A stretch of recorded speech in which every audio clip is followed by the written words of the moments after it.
ಭಕ್ತಿ ಅಂದರೆ ಏನು? 9 ವಿಧ ಇದೆ. ಶ್ರವಣಂ, ಕೀರ್ತನಂ, ವಿಷ್ಣು ಸ್ಮರಣಂ, ಪಾದಸೇವನಂ, ಅರ್ಚನಂ, ವಂದನಂ, ದಾಸ್ಯಂ, ಸಖ್ಯಮಾತ್ಮನಿವೇದನಂ ಇತಿ ಪುಂಸಾರ್ಪಿತಾ ವಿಷ್ಣು ಭಕ್ತಿಶ್ಚೇನ್ನವಲಕ್ಷಣ ಕ್ರಿಯತೆ ಭಗವತ್ಯರ್ಥ ತನ್ಮನ್ನೇಧೀತಮುತ್ತಮಂ.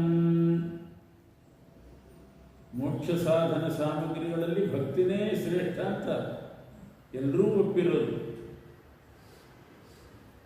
ಅದರಿಂದ ಭಕ್ತಿ ಮಾಡಬೇಕು. ಭಕ್ತಿ 9 ವಿಧ ಇದೆ. ಶ್ರವಣ ಮಾಡಿದರೆ ಅದು ಭಕ್ತಿಯ ಲಕ್ಷಣವೇ.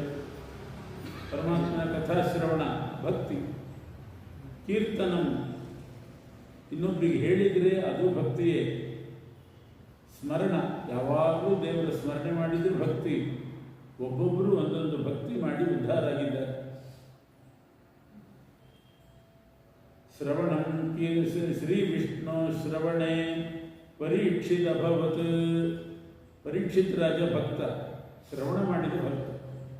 ಶುಕಾಚಾರ್ಯ ಬಾಯಿಂದ ಭಾಗವತ ಶ್ರವಣ ಮಾಡಿ ಮೋಕ್ಷಕ್ಕೆ ಹೋದ. ಶ್ರವಣ ಮಾಡಿದ ಭಕ್ತ ಪರೀಕ್ಷಿತ್ ರಾಜ. ವೈಯಾಸಕಿ ಕೀರ್ತನೆ, ಕಥಾ ಕೀರ್ತನ ಮಾಡಿದ ಭಕ್ತರು ಶುಕಾಚಾರ್ಯರು. ಮನುಷ್ಯ ಲೋಕದಲ್ಲಿ ಎಲ್ಲ ಕಡೆ ಭಾಗವತವನ್ನು ಕೀರ್ತನೆ ಮಾಡ್ತಾ ಇದ್ದರು. ವೈಯಾಸಕಿ ಕೀರ್ತನೆ, ಶ್ರವಣಂ ಕೀರ್ತನ, ಶ್ರೀ ವಿಷ್ಣು ಸ್ಮರಣೆ ಪರೀಕ್ಷಿತ ಭವತ್. ಶ್ರೀ ವಿಷ್ಣು ಶ್ರವಣೆ ಪರೀಕ್ಷಿತ ಭವತ್. ವೈಯಾಸಕಿ ಕೀರ್ತನೆ ಪ್ರಹ್ಲಾದ ಸ್ಮರಣೆ, ನಿರಂತರ ಹರಿಸ್ಮರಣೆ ಮಾಡ್ತಾ ಇದ್ದವನು ಪ್ರಹ್ಲಾದ. ಕಷ್ಟ ಬರಲಿ, ಏನು ಬಂದರೂ ಹರಯೇ ನಮಃ ಹರಯೇ ನಮಃ ಅಂತ ಸ್ಮರಣೆ ಮಾಡ್ತಾ ಇದ್ದ. ಇದೇ ಹಿರಣ್ಯಕಶಿಪು ಮುಂದೆ ಪ್ರಹ್ಲಾದನಿಗೆ ಬೇಕಾದಷ್ಟು ಹಿಂಸೆ ಕೊಟ್ಟಿದ್ದಾನೆ. ಇವನು ಭಗವದ್ ಭಕ್ತನಾದ್ನಲ್ಲ ಅಂತ ಏನು ಮಾತಾಡ್ತಾ ಇದ್ದಿಲ್ಲ. ಹರಯೇ ನಮಃ ಅಂತ ಹರಿಸ್ಮರಣೆ ಮಾಡ್ತಾ ಇದ್ದ. ಪ್ರಹ್ಲಾದ ಸ್ಮರಣೆ ತದಂಗ್ರಿ ಭಜನೆ ಲಕ್ಷ್ಮೀ. ಇನ್ನೊಂದು ಭಕ್ತಿ ಅಂತಂದರೆ ಪಾದಸೇವನಂ. ಲಕ್ಷ್ಮೀದೇವಿ ಮಾಡಿದ್ದಾರೆ ಪಾದಸೇವೆ.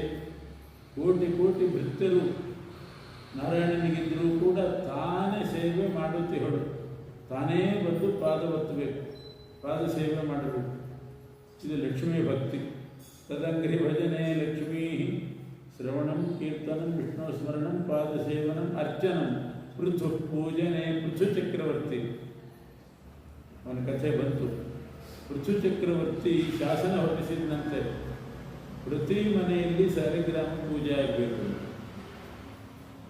ಯಾವುದಾದ್ರೂ ಮನೆಯಲ್ಲಿ ಪೂಜೆ ಇಲ್ಲದೆ ಊಟ ಮಾಡಿದರೆ ಅವರಿಗೆ ದಂಡ ಅಂಥ ಶಾಸನ ಹೊರಡಿಸಿ. ಆವಾಗ ಲೋಕ ಕಲ್ಯಾಣ ಆಗ್ತದೆ. ಪ್ರತಿ ಮನೆಯಲ್ಲಿ ಪೂಜೆ, ದೇವರ ಪೂಜೆ, ಪ್ರತಿ ಊರಿನಲ್ಲಿ ದೇವಾಲಯಗಳು, ಉತ್ಸವ, ಇದನ್ನೆಲ್ಲ ಸ್ಥಾಪನೆ ಮಾಡಿದವನೇ ಪೃಥು ಚಕ್ರವರ್ತಿ. ವೇನ ಇದನ್ನೆಲ್ಲ ನಾಶ ಮಾಡಿದ್ದ, ಪೃಥು ಚಕ್ರವರ್ತಿ ಸ್ಥಾಪನೆ ಮಾಡಿದ. ಪೃಥು ಪೂಜನೆ ಅರ್ಚನಂ ವಂದನಂ ಅಕ್ರೂರಸ್ತ್ವಭಿವಂದನೆ ಕಪಿಪತಿರ್ದಾಸ್ಯೇಥ ಸಖ್ಯೇರ್ಜುನ. ಅಕ್ರೂರಸ್ತ್ವಭಿವಂದನೆ ನಮಸ್ಕಾರ, ಅದು ಒಂದು ಭಕ್ತಿ. ಲಕ್ಷ ನಮಸ್ಕಾರ. ಅರ್ಜುನ ಇವನು ಅಕ್ರೂರ, ಕಂಸನ ಮಂತ್ರಿಯಾಗಿದ್ದ. ಕೃಷ್ಣನ್ ಕರ್ಕೊಂಡು ಬಾ ಅಂತ ಕಂಸ ಕಳಿಸಿದಾಗ ಅಕ್ರೂರ ನಂದಗೋಕುಲಕ್ಕೆ ಬಂದ. ಆಗತಾನೆ ಕೃಷ್ಣ ದನಗಳನ್ನೆಲ್ಲ ಮೇಯಿಸಿಕೊಂಡು ಕಾಡಿನಿಂದ ನಂದಗೋಕುಲಕ್ಕೆ ಹೋಗಿದ್ದ. ಅಕ್ರೂರ ನಂದಗೋಕುಲಕ್ಕೆ ಬರುವಾಗ ಕೃಷ್ಣನ ಪಾದದ ಗುರುತು ಕಾಣಿಸ್ತು. ಚಕ್ರ, ಶಂಖ, ಈ ರೇಖೆಗಳೆಲ್ಲ ನೆಲದ ಮೇಲೆ ಕಾಣಿಸ್ತು, ಪಾದದ ಗುರುತು. ರಥದಲ್ಲಿ ಬರ್ತಾ ಇದ್ದವನು ರಥ ಇಳಿದು ಅದನ್ನು ಹೊರಲಾಡ್ಕೊಂಡು ಬಂದಂತೆ ನಂದಗೋಕುಲ ತನಕ, ಅಲ್ಲಿ ತನಕ ಹೊರಲಾಡ್ಕೊಂಡು ಬಂದಿದ್ದಾನೆ. ಯಾಕೆಂದ್ರೆ ಕೃಷ್ಣನ ಪಾದ ಗುರುತಿತ್ತು ಪೂರ್ತಿ. ಅಷ್ಟು ನಮಸ್ಕಾರ ಮಾಡಿ, ಒಂದೊಂದು ಹೆಜ್ಜೆ ಹೆಜ್ಜೆಗೆ ನಮಸ್ಕಾರ ಮಾಡಿ ಬಂದಿದ್ದಾನೆ. ಅಕ್ರೂರಸ್ತ್ವಭಿವಂದನೆ ಕಪಿಪತಿರ್ದಾಸ್ಯೆ. ದಾಸ್ಯ ಭಕ್ತಿ ಅಂದರೆ ಹನುಮಂತ. ರಾಮನ ದಾಸನಾಗಿ ಅವನ ಕಾರ್ಯ ಏನಿತ್ತು, ಸೀತಾನ್ವೇಷಣೆ, ಇದನ್ನೆಲ್ಲ ಮಾಡಿಕೊಂಡು ಬಂದವನು ಹನುಮಂತ. ಸಖ್ಯೇರ್ಜುನ, ಸಖ್ಯ ಭಕ್ತಿ ಮಾಡಿದ್ದು ಅರ್ಜುನ. ಯುದ್ಧದ ಸಂದರ್ಭದಲ್ಲಿ ಕೃಷ್ಣನ ಹತ್ರ ಸಹಾಯ ಕೇಳಲಿಕ್ಕೆ ಬಂದ ಅರ್ಜುನ. ಅದೇ ವೇಳೆಗೆ ದುರ್ಯೋಧನನೂ ಬಂದ. ಕೃಷ್ಣ ಹೇಳಿದ, ಇಬ್ಬರೂ ಬಂದಿದ್ದೀರಿ, ಇಬ್ಬರಿಗೂ ಸಹಾಯ ಮಾಡ್ತೇನೆ. ಒಂದು ಕಡೆ ಬರಿಗೈಯಲ್ಲಿ ನಾನು ಬರ್ತೇನೆ, ಇನ್ನೊಂದು ಕಡೆ 10 ಲಕ್ಷ ಸೈನ್ಯ ಕೊಡ್ತೀನಿ. ಯಾರು ಬೇಕಾದ್ರೂ ಆರಿಸ್ಕೊಡು, ಏನು ಬೇಕಾದ್ರೂ ಆರಿಸ್ಕೊಡು. 10 ಲಕ್ಷ ಸೈನ್ಯ ಮತ್ತು ಆಯುಧಗಳು, ಇನ್ನೊಂದು ಕಡೆ ಬರೇ ಕೈಯಲ್ಲಿ ನಾನು ಬರ್ತೇನೆ. ಅರ್ಜುನ ಮೊದಲು ಆರಿಸ್ಕೋಬೇಕು, ಸಣ್ಣವನಾದ್ದರಿಂದ ಅವನಿಗೆ ಮೊದಲನೇ ಆಯ್ಕೆ. ಅರ್ಜುನ ಇದರಲ್ಲಿ ಯಾವುದು ಬೇಕು ಅಂತ ಕೇಳಿದರೆ 10 ಲಕ್ಷ ಸೈನ್ಯ ಬೇಡ, ಆಯುಧ ಬೇಡ, ಸಖನೀನಾಗಿರು ಪಾಂಡುರಂಗ ಅಂತ. ನೀನು ಬಂದ್ಬಿಡು ಸಾಕು, ಸಖನಾಗಿ ಬಂದ್ಬಿಡು, ನಾನು ಉದ್ಧಾರ ಆಗ್ತೇನೆ.